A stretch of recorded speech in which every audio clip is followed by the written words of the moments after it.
অর্থাৎ রিজিক আল্লাহর দেওয়া একটি গুরুত্বপূর্ণ বিষয়। আল্লাহ রাব্বুল আলামিন প্রত্যেক মানুষের জন্য রিজিককে তাকসিম করে রেখেছেন। প্রত্যেক মানুষের জীবনে রিজিক একটা নির্ধারিত বিষয়। সুতরাং রিজিক নিয়ে আমরা যে সমস্ত দুশ্চিন্তা করি, এই দুশ্চিন্তা থেকে বাঁচার জন্য আল্লাহ রাব্বুল আলামিন আমাদেরকে একটা কাজ করার জন্য বলেছেন। সেই কাজটা কি, সেটা বিষয়ে আমরা আজকে জানবো। আল্লাহ রাব্বুল আলামিন কোরআনের মধ্যে বলেছেন, ওয়া মান ইয়াত্তাকিল্লাহ ইয়াজআল লাহু মাখরাজা ওয়া ইয়ারযুকহু মিন হাইসু লা ইয়াহতাসিব। যে তোমরা যদি আমাকে ভয় করার মতো ভয় করো, আমি তোমাদেরকে এমন জায়গা থেকে রিজিকের সন্ধান দিব যেটা তোমরা কখনো কল্পনাও করোনি। তাহলে আল্লাহ বললেন যে আমাকে ভয় করো, আমি তোমাদের রিজিকের ব্যবস্থা করে দেব। তাহলে আল্লাহর কাছে রিজিক পাওয়ার জন্য সর্বপ্রথম যে শর্ত আল্লাহ তাআলা দিয়েছেন সেটি হচ্ছে যে আল্লাহকে ভয় করা। এখন আমরা যদি আপনাদেরকে প্রশ্ন করি, ফর্মালিটি আমরা আল্লাহকে কতটুকু ভয় করি? যদিও ভয় করি, এটাকে আমরা ফর্মালিটি রক্ষা বলা চলে, কিন্তু আল্লাহকে আমরা ম্যানুয়ালি ভাবে, আল্লাহকে আইনগত ভাবে আমরা ভয় করার মতো ভয় করি না। এই জন্য আল্লাহ রাব্বুল আলামিন বলেছেন, পৃথিবীতে যত মানুষ রয়েছে, যত প্রাণী রয়েছে, তো এই প্রাণী জগতে কোনো সমস্যা নেই। সমস্যা হচ্ছে সব মানুষ জগতে। কারণ মানুষরা বিভিন্ন সমস্যার সম্মুখীন হয় বা জর্জরিত থাকে। কিভাবে? একটা মানুষের শারীরিক সমস্যা থাকে, মানসিক সমস্যা থাকে, পারিবারিক সমস্যা থাকে, রিজিকের টেনশন থাকে, বিভিন্ন ধরনের টেনশনে সে জর্জরিত।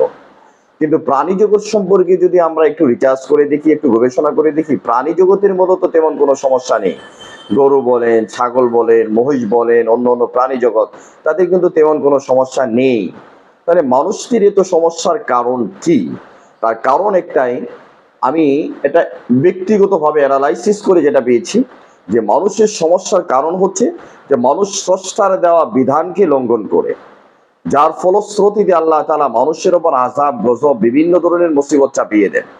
কিন্তু পশু পাখি থেকে শুরু করে অন্য অন্য জগৎ যেগুলা রয়েছে, তারা আল্লাহর দেওয়া বিধানগুলোকে যথাযথভাবে আদায় করে, যার কারণে আল্লাহ তাআলা তাদের কোনো সমস্যাও রাখেন না, আল্লাহ তাআলা সবকিছু তাদের পুরা করে দেন। একটা এক্সাম্পল দিতে পারি, আপনি যদি আপনার সন্তানকে আদর করেন, তাকে স্নেহ করেন, তাকে মায়া করেন, তাকে মহব্বত করেন, কিন্তু সে আপনার কথা শোনে না, আপনার কথার সে বিরুদ্ধচারণ করে, বা আপনি যা বলেন তার উল্টা সে কাজ করে, তাহলে এই সন্তানের প্রতি স্বভাবত আপনার মহব্বত, মায়া, ভালোবাসা, প্রেম এগুলো এমনি উঠে যাবে। তো সে যদি আপনার কথা মানে, আপনার কথা অনুযায়ী চলে, তাহলে আপনি এমনি তার প্রতি আপনার মহব্বত বা আপনার ভালোবাসা অটোমেটিক তার প্রতি বেড়ে যাবে। তো এই জন্য বান্দা যখন আল্লাহর প্রেমে না সান্নিধ্য হয়ে বা আল্লাহর প্রেমে মশগুল না হয়ে সে যখন বিভিন্ন তন্ত্র মন্ত্রতে বিশ্বাসী হয়ে পড়ে, তখন আল্লাহ তাআলা তাকে একের পর এক ধরনের বিপদে তাকে আবদ্ধ করে রাখেন। এই জন্য আল্লাহর জন্য নিজেকে উন্মুক্ত করা। হাদিসের মধ্যে আল্লাহ রাসূল সাল্লাল্লাহু আলাইহি ওয়াসাল্লাম বলেছেন, যে বান্দা নিজেকে আল্লাহর জন্য উন্মুক্ত করে না, তার ইবাদতের জন্য নিজেকে উন্মুক্ত করে না, আল্লাহ তাআলা তার দিলকে পেরেশানি দিয়ে ভরে দেন। সেটা কেমন? যে একটা তসবির দানা যদি পড়ে যায় বা ছিঁড়ে যায় মাঝখানে তসবি, তাহলে সেখান থেকে একটার পরে একটা দানা পড়তে থাকে। তো মুসলিমদের জীবনেও এমন একটার পর একটা বিপদ আসতে থাকবে, যতক্ষণ পর্যন্ত সে আল্লাহর জন্য নিজের দিলকে উন্মোচন না করবে, খোলা মনে ইবাদত না করবে, ততক্ষণ পর্যন্ত আল্লাহ তাআলা তাকে একের পর এক বিপদের মধ্যে আবদ্ধ রাখবেন। সুতরাং আমাদের জন্য করণীয় হচ্ছে যে আল্লাহর ইবাদতটাকে প্রাধান্য দেওয়া। আল্লাহর ইবাদত যদি আমরা প্রাধান্য দিই, সাহাবায়ে কেরাম তারা তাদের জীবনে বিভিন্ন সমস্যার সম্মুখীন হয়েছেন, আল্লাহ রাসূল সাল্লাল্লাহু আলাইহি ওয়াসাল্লাম তাদেরকে আমলের দিকে দীক্ষিত করেছেন। নামাজের জন্য বলেছেন যে নামাজ পড়ো, তোমরা তোমাদের সমস্যার সমাধান করতে পারবা। তো এই জন্য নামাজ পড়া এবং রোজা রাখা, ইবাদতগুলোর ব্যাপারে, ইবাদত বলতে শুধু আমরা আজকাল ইবাদতকে সীমাবদ্ধ করেছি কয়েকটা বিষয়ের ওপর, নামাজ, রোজা, হজ, যাকাত, সদকা, এগুলার ভিতরে। কিন্তু এগুলার নাম তো শুধু ইবাদত নয়, ইবাদতের আরো অনেকগুলা দিক রয়েছে। সমষ্টিকভাবে ইবাদত বলতে ভালো কাজ করা, মানুষের জন্য সহযোগিতা করা, মানুষের বিপদে তার পাশে দাঁড়ানো, তার চিকিৎসার ব্যবস্থা করা, খাবারের ব্যবস্থা করা, রাস্তাঘাটের ব্যবস্থা করা, এভরিথিং, সবগুলা মিলেই হচ্ছে ইবাদত। সুতরাং ইবাদতের সংখ্যাটাকে আমরা কয়েকটি বিষয়ের মধ্যে সীমাবদ্ধ করার কারণে আমরা হুজুরদেরকে বা ম্যাক্সিমাম আমরা যারা স্কলারশিপগণ, ওলামায়ে কেরাম, তাদেরকেই বলি তারা ইবাদত করবে। আমরা যারা সাধারণ মানুষ, আমাদের জন্য কোনো ইবাদত নেই, আমাদের জন্য পর্দারও ব্যবস্থা নেই, আমাদের জন্য কোনো, সব কিছু ওপেনলি আমরা করবো, আর তারা শুধু সীমাবদ্ধতার ভিতরে থাকবে।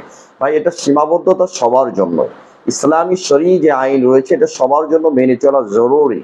এই জন্য আমরা রিজিকের যদি আল্লাহ রাসূল সাল্লাল্লাহু আলাইহি ওয়াসাল্লাম বলেছেন যে কোনো ব্যক্তি যদি রিজিকের মধ্যে ওয়াসাআত চায় সে যেন আত্মীয়তার বন্ধনকে ঠিক রাখে।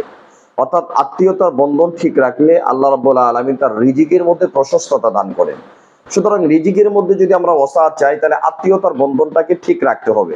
কিন্তু বর্তমানে আমরা দেখতে পাচ্ছি যে আত্মীয়তার বন্ধনকে ঠিক রাখা এতটাই ডিফিকাল্ট হয়েছে, যেমন আমরা অনেকে নামাজ পড়তে চাই না, নামাজটা যেমন ডিফিকাল্ট হওয়ার পর আমরা নামাজটাকে আদায় করি, কারণ এটা আল্লাহর নির্দেশ। তো আল্লাহ তাআলা এটাও নির্দেশ করেছেন আত্মীয়তার বন্ধনকে রক্ষা করা, কারণ মান কাতা রিহমিকা, যে আত্মীয়তার বন্ধনকে ছিন্ন করে আল্লাহ তাআলা তাকে ছিন্ন করে দেন। এই জন্য আত্মীয়তার বন্ধন রক্ষা করা সামাজিক দায়বদ্ধতা থেকে শুধু মুক্তি নয়, বরং এটা হচ্ছে কোরআনের আদেশ, হাদিসের আদেশ। আল্লাহ রাব্বুল আলামিন রেহেমকে অর্থাৎ আত্মীয়কে সৃষ্টি করার পরে আল্লাহর চাদর ধরেছিল আত্মীয়তা, বলেছে হায় আল্লাহ আমাকে যারা বিচ্ছিন্ন করে আপনি তাকেও বিচ্ছিন্ন করেন। তো বললেন কে তোমাকে বিচ্ছিন্ন করে? যে আমাকে যারা আত্মীয়তার বন্ধন থেকে ছিন্ন করে দেয় আপনি তাকে আপনার সম্পর্ক থেকে ছিন্ন করে দিবেন। তখন আল্লাহ বললেন ঠিক আছে আমি তাই করবো। তখন তিনি বললেন আচ্ছা ঠিক আছে। তাহলে এই যে আত্মীয়তার বন্ধনটা কত গভীর, এটাকে রক্ষা করা আমাদের সবার জন্য দায়িত্ব। সুতরাং রিজিকের ওসাআতের জন্য আত্মীয়তার বন্ধন ঠিক রাখা এবং নামাজ পড়তে যেন আমাদের জন্য যেমন কঠিন হয়ে যায়, এরপর আমরা নামাজ পড়ি, আত্মীয়তার বন্ধনটাকে সেভাবে রক্ষা করা, তাদের সাথে কমিউনিকেশন করা, যোগাযোগ রাখা, ফোনে, মেইলে, যেভাবে হোক, চিঠির মাধ্যমে, বছরে একবার হোক, মাসে একবার হোক, যেভাবে পারি আমরা আমাদের আত্মীয়তার বন্ধনগুলো যদি অটুট রাখতে পারি তো আল্লাহ রাব্বুল আলামিন এতে আমাদের রিজিকের মধ্যে বারাকা দান করবেন। আল্লাহ রাব্বুল আলামিন আমাদের সবাইকে হালাল রিজিকের ব্যবস্থা করে দেন, এই আশাবাদ ব্যক্ত করে আজকের আলোচনা এখানে শেষ করছি। আসসালামু আলাইকুম ওয়া রাহমাতুল্লাহি ওয়া বারাকাতুহু।